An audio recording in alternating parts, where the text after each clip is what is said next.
Hello दोस्त। तो चलो, बार बार हम एक ही बात बोल रहे हैं कि अगला बार प्रवेश करेंगे न्यूमेरिकल में, अगला बार प्रवेश करेंगे न्यूमेरिकल में। तो चलो आज हम न्यूमेरिकल से ही स्टार्ट करेंगे। मूल कॉन्सेप्ट का जितना भी सारा न्यूमेरिकल है उसको देखेंगे। लेकिन इसके पहले यदि आप इस चैनल पर नए होंगे वेलकम केमिस्ट्री में, तो आप वेलकम केमिस्ट्री को सब्सक्राइब कीजिए और अपने दोस्तों को भी शेयर कीजिए ताकि पढ़े समझे। क्योंकि तो स्टूडेंट, सरकार ने तो नोटिस जारी कर ही दिया कि जो 10 और 12 का जो एग्ज़ाम था वो कैंसिल कर दिया गया। तो वैसे स्टूडेंट, यानी 10 के वैसे स्टूडेंट जो फिर नीट या फिर आईआईटी का तैयारी करना चाहते हैं, तो अभी से वो तैयारी करना स्टार्ट कर दें। क्योंकि भले ही एग्ज़ाम कैंसिल कर दिया गया है, लेकिन आप उसको पढ़िए। क्योंकि जब एग्ज़ाम होगा तो एग्ज़ाम आप दे सकते हैं, लेकिन यदि समय पार हो जाएगा तो फिर मुश्किल हो जाता है इस तरह से। तो चलिए, आप लेक्चर को समझिए, पढ़िए और देखिए। तो आज हम बात करेंगे फिर से कि न्यूमेरिकल का बात करेंगे और फिर आगे हम चैप्टर को लेकर बढ़ेंगे। तो इसमें हम देखते हैं कि जो पिछला बार बात किया था कि यदि हम एक ऑक्सीजन को दो प्रकार से लिख सकते हैं, इसी तरह से हम पिछला क्लास में बताया था कि एक ऑक्सीजन को हम दो प्रकार से लिख सकते हैं, आखिर एमयू और ग्राम में भी लिख सकते हैं। तो इसी तरह से हम बात करते हैं कि यदि H2O लेते हैं, यानी मोलिकुल में लेते हैं, H2O में लेते हैं, तो इसको भी हम दो प्रकार से लिख सकते हैं। तो इसका जो मोलर मास होता है, हमने पिछला क्लास में मोलर मास के बारे में जिक्र किया था। तो इसका जो मोलर मास होता है, तो इसका मोलर मास कितना होना चाहिए? हम लिख सकते हैं क्या चीज़, 18 यानी 18 AMU, और यहाँ पर 18 ग्राम में भी लिख सकते हैं। तो यहाँ पर जो बोला कि 18 AMU और 18 ग्राम, तो जो 18 AMU होता है तो इसको हम AMU लिख सकते हैं। AMU के स्थान पर हम क्या चीज़ लिख सकते हैं, 18U। यदि हम 18U लिखते हैं तो इसको किस नाम से जाना जाता है, यानी यूनिफिड मास के नाम से जाना जाता है। यूनिफिड मास। और हमने जानते थे, पिछला क्लास में जानते भी थे कि एक AMU बराबर कितना होता है, पता? एक AMU बराबर कितना होता है, यानी 1.66 इंटू 10⁻24 ग्राम भी हमने देखा था पिछला क्लास में। तो यानी एक AMU बराबर इतना होता है। और यदि हम इसमें बात करते हैं तो यह किसके द्वारा लागू होता है? यदि हम इसको बात करते हैं तो यह लागू होता है ओनली 1 मोलिक्यूल ऑफ किसका, H2O का। और यहाँ पर यदि हम बात करते हैं ग्राम में, तो यह क्या आता है, मोलर मास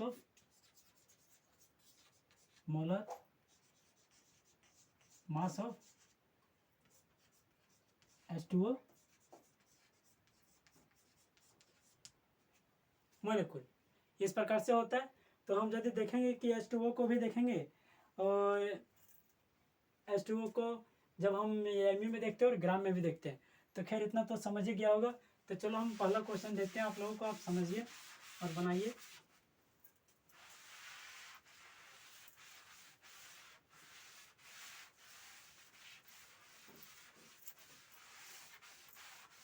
चलिए हम बात करते हैं पहला क्वेश्चन का। The mass of an atom of element is कितना, 6.66 into 10⁻⁻24 gram. Calculate the molar mass of given sequence. Sequence कहने का मतलब जो दिया गया है, समझा? तो इसमें बात करते हैं कि the mass of an atom of element is 6.66 into 10⁻⁻24 gram. Calculate the molar mass of given sequence, या फिर calculate the molar mass of given molecule. नया वर्ड आ गया था। तो चलो हम मोलिक्यूल में बात करते हैं। तो हमको फाइंड क्या करना है कि जो एक एलिमेंट का जो दिया है, यानी मास of an element of atom, किसी भी एटम का एलिमेंट जो दिया गया है ग्राम में कितना दिया गया, उसका मास 6.66 इंटू 10⁻⁻24 ग्राम। और यहाँ पर हमको क्या फाइंड करना है, यानी इसको मोलर मास को फाइंड करना है। तो चलिए हम यदि लिखते हैं, सॉल्यूशन करते हैं कि given given mass of an atom of element, mass of an atom of element बराबर 6.66 इंटू 10⁻⁻24 ग्राम। अब यदि हम बात करते हैं तो मोलर मास का बात करते हैं कि molar mass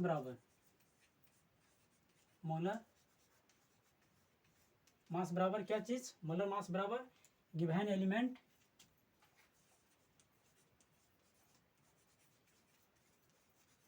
mass of an element. तो इतना जब दिया कि given mass of an element और फिर given mass of 1 mole of, इसको लिख लेते हैं सुटेबल रहता है given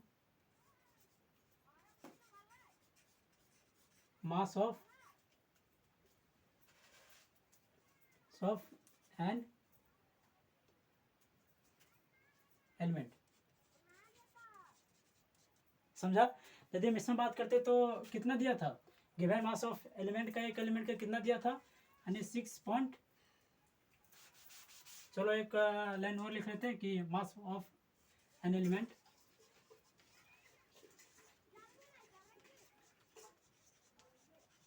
element into molar mass, यानी मोलर मास था फिर 1 mole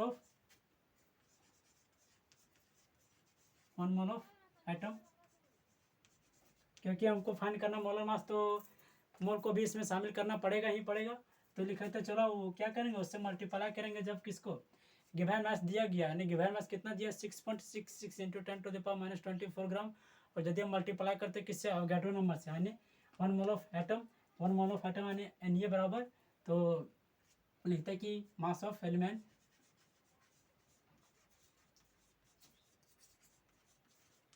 into number of Avogadro. समझा?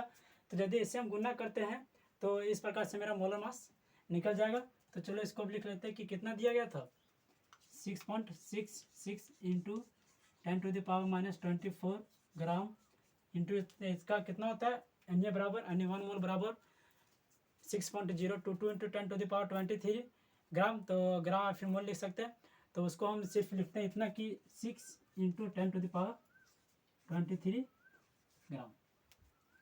अब हम बात करते हैं यदि इसको मल्टीप्लाई करेंगे तो कितना हो जाता है, 6 छक 36 3, 6 छक 36 3 9 39 9, फिर इस प्रकार से 9 बचेगा, और यहाँ पर 6 छक 36 और 3 39 इंटू 10⁻, कितना बचेगा, यानी -24 में 33 ऐड होगा तो क्या बचेगा, -1 बचेगा।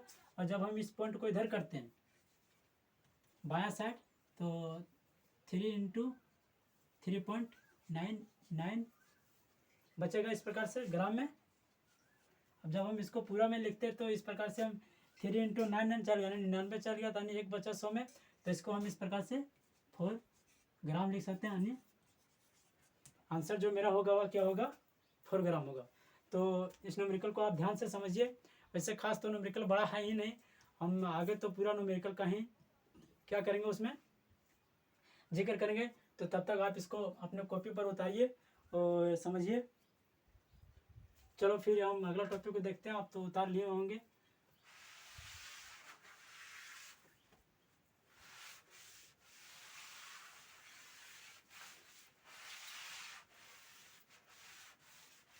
चलो अगला टॉपिक जब हम बात करेंगे तो अगला टॉपिक में हम किसका बात करेंगे, मोल का बात करते हैं फिर से। पिछला क्लास में हमने मोल को डिफाइन किया था, फिर से हम उसको मोल को डिफाइन करेंगे। तो चलो लिख लेते हैं इसका definition, the amount of an element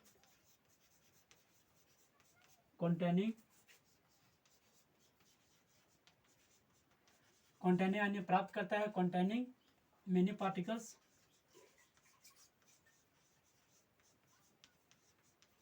बहुत सारे वैसे पार्टिकल्स को जो प्राप्त करता है many particles then many particles or the amount of an element contain many particles in किसमें 12 यानी 12 ग्राम 12 कार्बन। और फिर बात करते हैं यदि हम इन particles carbon 12 atom. 1 carbon 12 atom में जितना भी सारे मैनी पार्टिकल्स को प्राप्त करता है उसे हम मोल के नाम से जानते हैं। अब यदि हम बात करते हैं कि नंबर ऑफ मोल बराबर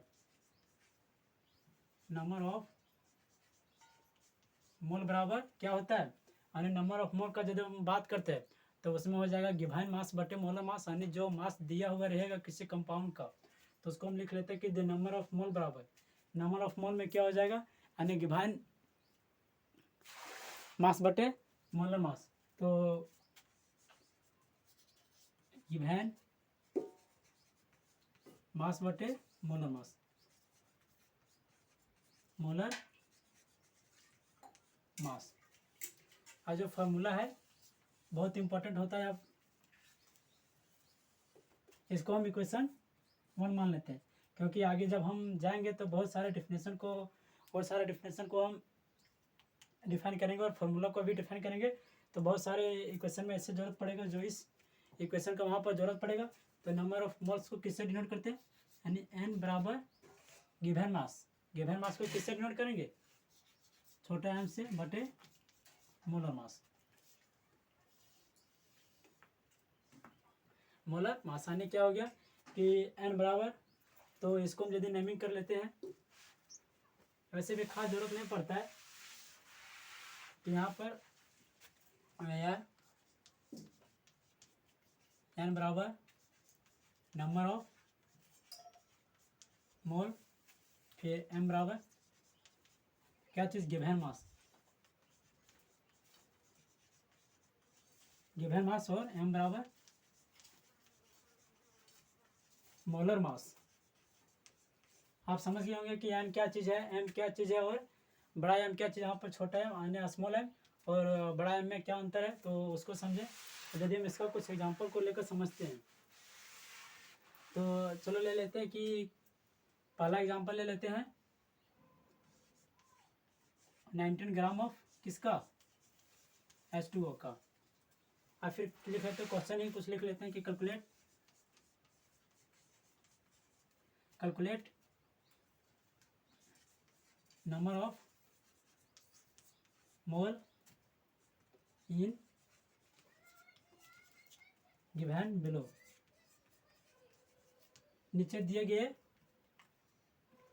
दिए गए नंबर ऑफ मोल को डिफाइन करना है, तो गिवन बिलो। चलो यदि हम लिख लेते हैं पहला नंबर में कि क्या चीज़ लिख लेते हैं, 90 ग्राम ऑफ H2O मोलिक्यूल और यहाँ पर हम एक क्वेश्चन को भी बना रहे हैं, उस क्वेश्चन को आप ध्यान से समझिए, पढ़िए। यदि हम इसमें देखते हैं कि क्या चीज़ दिया गया है कि 90 ग्राम ऑफ H2O, यानी एक H2O मोलिक्यूल है जिसका भार कितना दिया गया है, 90 ग्राम। और यदि हम इसका मोलर मास का बात करते हैं तो इसका मोलर मास क्या होता है, निकालो यहाँ पर मोलर मास, यानी गिवन अमाउंट, तो यहाँ पर जो दिया गया है और इसका मोलर मास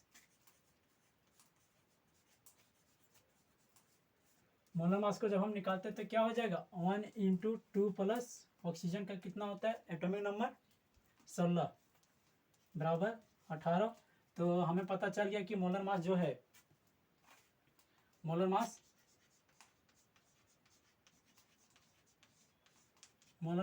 बराबर कितना है इसका 18, यानी जो क्या है बड़ा M है और गिवन मास दिया गया है, गिवन मास कितना दिया गया है 90 ग्राम। तो फाइंड क्या करना है, यानी नंबर ऑफ मोल बराबर वाट। तो नंबर ऑफ मोल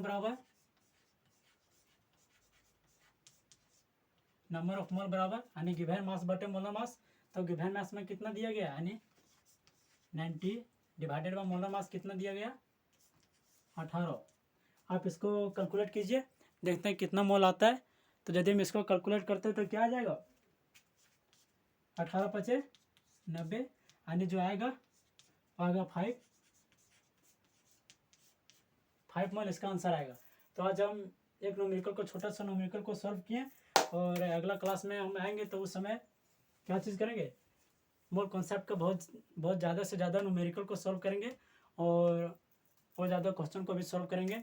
तो खैर इतना आप समझिए, क्योंकि बहुत ज़्यादा हो जाता है तो आप लोगों को भी समझने में दिक्कत होने लगता है फिर। और सबसे बड़ा बात में ध्यान ये रखना है कि आप अपने नोट्स को क्लियर करते जाएं, क्योंकि यदि साथ ही साथ आपका पेन चलता रहे तो हमें भी अच्छा लगेगा, क्योंकि यदि आप बाद में हो सकता है कि भूल जाएं तो उसे बाद में उठा कर देख भी सकते हैं। तो खैर चलो हम आज का लेक्चर को ही समाप्त करते हैं, तब तक के लिए बने रहें।